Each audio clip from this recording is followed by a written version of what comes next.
પરસોત્તમ રૂપાલાએ ક્ષત્રિય સમાજ પર જે ટિપ્પણી કરી છે, જેને લઈને રૂપાલાનો આમ તો સમગ્ર સમાજ વિરોધ કરી રહ્યો છે, પણ વિરોધ કરતા અમુક ચહેરાઓ એવા છે જે હવે લોકોના મનમાં બેસી ગયા છે, એટલે લોકોને યાદ રહી ગયા છે.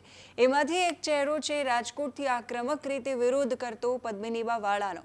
14 દિવસથી અન્નનો ત્યાગ એમણે કર્યો હતો અને ગઈકાલે તબિયત લથડતા તબીબોની સૂચના પછી એમણે ઉપવાસ છોડ્યા અને પારણા કર્યા. ત્યાર પછી પત્રકારો જ્યારે એમને મળ્યા તો પોતાની પ્રતિક્રિયા એમણે માધ્યમોને સહજ રીતે આપી. ક્ષત્રિય સમાજ માટે એક મોટો સંદેશ પણ તેમણે આ પ્રતિક્રિયામાં આપ્યો. નમસ્કાર, જમાવટ સાથે હું સેજલ.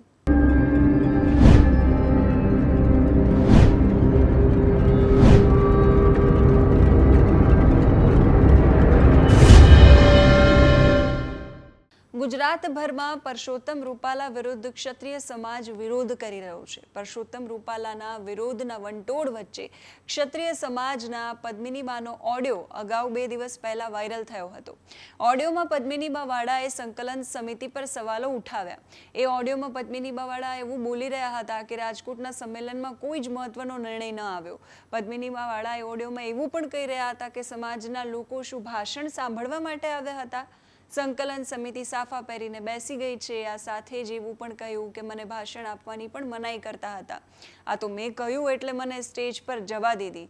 આ સાથે સંકલન સમિતિ સામે એમણે ઓડિયોમાં નારાજગી દર્શાવી. તો પદ્મિનીબાએ ફરી એકવાર પોતાની પ્રતિક્રિયા આપતા સંકલન સમિતિ પર સવાલો ઉઠાવ્યા અને એવું કહ્યું કે આ લડાઈને સામાજિક જ રહેવા દેજો, રાજકીય લડાઈ ન બનાવતા. સાંભળીએ પદ્મિનીબાને.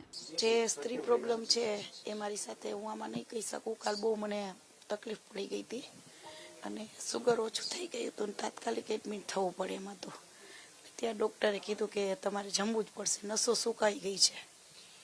પરસોત્તમ રૂપાલાએ ફોર્મ તો ભરી દીધું છે, પરંતુ હવે આપનું આંદોલન કઈ રીતે આગળ વધશે? કારણ કે ઉપવાસ આંદોલન પણ આપણે કર્યું, ઘરે ઘરે પણ આપણે પત્રિકા વેચી.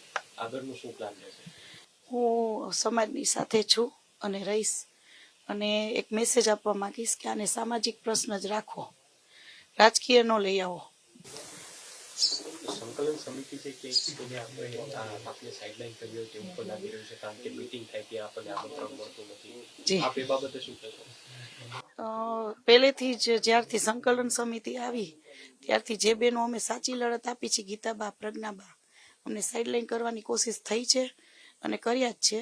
અમને જે પણ એ લોકો મીટિંગ કરે છે એમાં ઇન્વોલ્વ નથી કરતા અને એક રાજકીય ન લઈ આવે, બસ એક સામાજિક પ્રશ્ન છે. આ તો સામાજિક જ રાખે.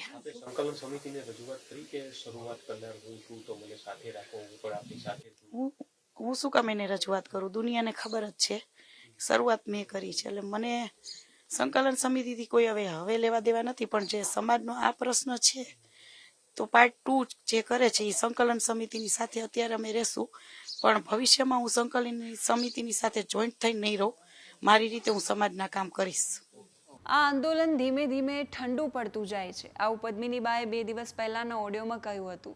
ફરી પદ્મિનીબા એવું કહી રહ્યા છે કે સંકલન સમિતિની 92 સંસ્થાઓ સાથે હું ભવિષ્યમાં નહીં જોડાઉં, એમનો હું સાથ નહીં આપું. અત્યારે પણ હું સમાજ સાથે છું અને આગળ પણ ભવિષ્યમાં મારી રીતે સમાજ માટે હું કામ કરીશ.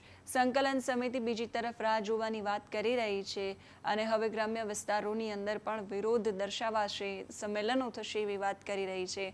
આણંદની અંદર આજે સંમેલન છે. કોઈ પણ નિર્ણય આવે પરિપક્વતા સાથે બંને પક્ષે એ નિર્ણય યોગ્ય હોય એવી અપેક્ષા રહેવાની છે. તમે શું માનો છો આ મુદ્દે? કમેન્ટ કરીને અમને જરૂરથી જણાવજો. અત્યારે આ વિડીયોમાં બસ આટલું જ.